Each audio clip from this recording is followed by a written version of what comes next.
Hi hello అందరికి నమస్తే. నేను జర్నలిస్ట్ రవీందర్. వెలుగు టీవీ ఎక్విప్మెంట్ కోసం సహాయం అందించాలనుకున్న వాళ్ళు కింద నెంబర్ ఉంది. ఆ నెంబర్కి మీ సహాయాన్ని అందించి నాకు సపోర్ట్ చేయగలరు. TDP hardcore fan. TDP party స్థాపించినప్పటి నుంచి ఆ పార్టీలోనే ఉన్నటువంటి ఒక వ్యక్తి 2029లో జగన్మోహన్ రెడ్డి గారి గురించి, గెలుపు గురించి ఒక మాట అన్నారు.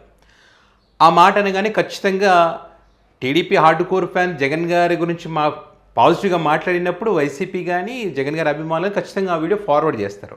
వాళ్ళు వేరు వేరు గ్రూప్స్లో ఎక్స్ వేదికగా ఇన్స్టాలో ఇట్లా పోస్ట్ చేస్తూ ఉన్నారు. సో ఇది పోస్ట్ అవుతున్న క్రమంలో ఇప్పుడు అది దాంట్లో పాజిటివ్గా ఉన్నప్పుడు టార్గెట్ చేస్తారు కదా, అదే రకంగా కూటమికి సంబంధించిన వాళ్ళు టార్గెట్ చేస్తారు గట్టిగా. అంటే జగన్ గారికి పాజిటివ్గా మాట్లాడితే వాళ్ళ పార్టీ కోసం పనిచేసినటువంటి ఏ వ్యక్తినైనా సరే వాళ్ళు అనకూడనటువంటి మాటలు, అసలు నోటితో చెప్పలేనటువంటి బూతులు, ఆ రకంగానే ఉంది వాళ్ళది.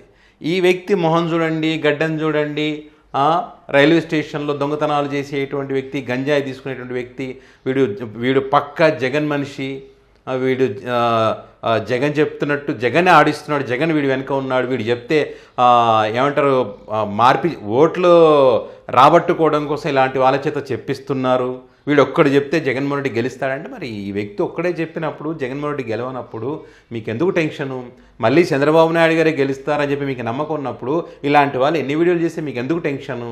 మీరు ఎందుకు బూతులు తిడుతున్నారు? ఎందుకు టార్గెట్ చేస్తారు? వదిలేయండి. జనాలకు తెలుసు అని మీరే అంటున్నారు కదా. జనాలకు తెలుసు ఎవరికి ఓటు వేస్తే ఏమవుతుంది, వేస్తే ఎట్లా నష్టపోయాము అనేది వాళ్ళకు ఒక క్లారిటీ ఉంది. 2029 ఎన్నికలు వచ్చినప్పుడు ఖచ్చితంగా వాళ్ళకు మీరు తెలుసు అంటారు కాబట్టి వాళ్ళకే ఓట్లు ఇస్తారు. సో మీ వైపే ఉన్నారని కాన్ఫిడెంట్, ఆ నమ్మకం మీకు ఉన్నప్పుడు ఇలాంటి వాళ్ళు ఎంతమంది మాట్లాడితే మీకు వచ్చిన నష్టం ఏంటి? ఆ వ్యక్తి వీడియోలో చాలా క్లియర్గా చెప్పాడు, టీడీపీ పార్టీలో ఎప్పటి నుంచి ఎక్కడెక్కడ నేను పనిచేస్తున్నానని చెప్పి. సో ఒకసారి జగన్ గారి గురించి ఏమన్నారు, వాళ్ళకి అంతగా ఫ్రస్ట్రేషన్ రావడానికి కారణం ఏంటి అనేది ఒకసారి ఆ వ్యక్తి మాటల్లోనే మీరు వినండి.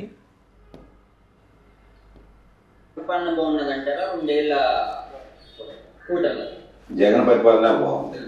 నేను తెలుగుదేశం పార్టీ భర్త నుంచి ఉన్నా. నేను చేరిన తర్వాత చంద్రబాబు చేరాడు పార్టీలో, తెలుగుదేశంలో ఉన్నా. నేను ఈ 6 సంవత్సరాలు బట్టే తిరగట్లే, ఇప్పుడున్న పరిస్థితులు బట్టి నేను తిరగట్లే. నా వయసు పెరిగింది, నా వయసు 66. నేను తిరగదట్టుకోవాలి ఫిక్స్ అయిపోయా. చంద్రబాబు ఎవరికి చేయడు, ఆయన చుట్టూ ఉన్న 25 మందికి తప్ప. ఉన్నారు 25 మంది కొట్టారు. ఆ 25 మంది కూడా 26 ఖమ్మంనే రానివారు.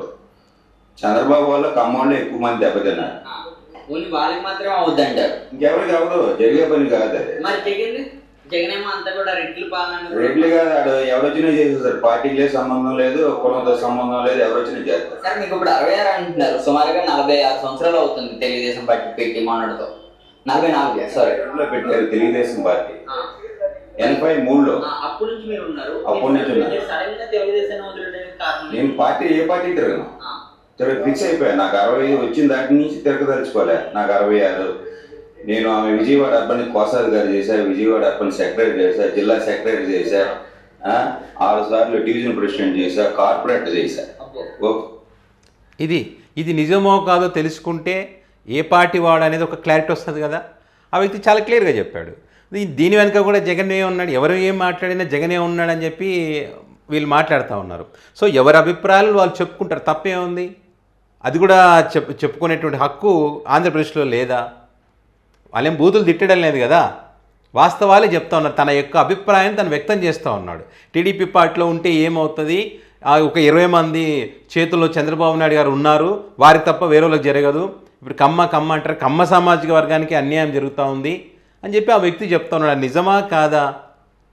ఆ వ్యక్తి టీడీపీ పార్టీలో పనిచేశాడా లేదా? ఇప్పుడు ఎక్కడెక్కడో చెప్పారు. నిజంగానే కనుక్కోండి, లేదు ఆ వ్యక్తి చేయలేదు, టీడీపీకి సంబంధం లేదంటే నిజంగా జగన్మోహన్ రెడ్డి మనిషి అని ప్రూవ్ చేయండి, అంతే కదా. ఇది తెలుసు, వాళ్ళకి అన్నీ తెలిసినప్పటికీ కూడా ఏంటంటే సోషల్ మీడియా వేదికగా ప్రజలను నమ్మించేటువంటి ప్రయత్నం వాళ్ళు చేస్తూ మళ్ళీ ఇంకా ఎల్లులు ఎమ్ములు ఈ లాంగ్వేజ్ వాడుతూ ఉంటారు అనమాట. ఇంకా జగన్ గారిని అంటే వాళ్ళ కోపం వచ్చిన ఆ పాయింట్ ఏంటంటే ఇప్పుడు చెప్తారో చూడండి. సరే ఓకే, ఇన్ని చేసిన వ్యక్తి ఇప్పుడు మీరు ఉన్నారు అంటే మాలాంటి పిల్లలు ఎవరైతే ఉన్నారో ముఖ్యంగా వీళ్ళందరికీ ఏం చెప్పదలుచుకున్నారండి ఇప్పుడున్న రాజకీయాల ప్రకారం? రాజకీయాల్లో తిరగద్దట, ఇప్పుడు జగన్ జెండా ఎగురుతుందని చెప్పి 2029లో కూటమి అసలు కళ్ళు మూసుకొని జగన్ గెలుస్తాడు. మరి పవన్ కళ్యాణ్ అవ్వచ్చు వీళ్ళందరూ కూడా ఎన్ని చేసినా సరే జగన్ రానివని కూడా వాళ్ళు చెప్తున్నారు కదా. వాళ్ళు మగోళ్ళు, వీడు మగోడు ఎవరితోనైనా పోట్లాడతారు. ముగ్గురు కాదు నలుగురు వచ్చినా సరే ఈయన ఫైట్ చేస్తాడు. ఆయన వెనకాల ఓట్లు ఉన్నాడు, ఇంట్లో కూర్చున్నా గెలుస్తాడు. వీళ్ళు ఈవీఎంలు ఎన్ని స్కామ్ చేసుకొని బాగున్నది. అది తన యొక్క అభిప్రాయం అది. ఓకే, సో ఇప్పుడు వాస్తవం ఏంటి? జగన్మోహన్ రెడ్డి చేత కాదు, జగన్మోహన్ రెడ్డి వల్ల కాదన్నప్పుడు జగన్మోహన్ రెడ్డి సింగిల్గానే ఉన్నాడు. ఆ వ్యక్తి మాటల ప్రకారం జగన్మోహన్ రెడ్డి సింగిల్గానే ఎదుర్కోగలుగుతాడు అని చెప్తాడు. వీళ్ళు మిగతా వాళ్ళు ముగ్గురు కలిశారు కదా, ముగ్గురు కలిశారంటే ఒకరిని ఎదుర్కోవడానికి, ఆ వ్యక్తిని ఎదుర్కోవడానికి వీళ్ళ ఒక్కరి సింగిల్గా వెళ్తే వీళ్ళ బలం సరిపోదనే కదా దాని అర్థం. సో దీన్ని బట్టి ఆ వ్యక్తి బలవంతుడు అనేటువంటి క్లారిటీ ఉందా లేదా? ఇది రియాలిటీ. అదే విషయాన్ని కామన్ పీపుల్ కూడా చెప్తున్నారు. దాన్ని మనం డైజెస్ట్ చేసుకోవట్లేదు, మనకు నచ్చదు. ఎందుకంటే జగన్ మీకు నచ్చడు కాబట్టి మీరు జగన్ గురించి ఎవరైనా పాజిటివ్గా మాట్లాడితే వాడు మీ వాడైనా కూడా మీ వాడు కాదని చెప్పుకునే రకం. ఆడుకోరు ఫ్యాన్ అంట, పార్టీ పుట్టినప్పటి నుంచి ఉన్నాడంట, వాస్తవ పరిస్థితులు చెప్తా ఉన్నాడు. 2029లో ఇంట్లో కూర్చున్నా గెలుస్తాడని చెప్తా ఉన్నారు.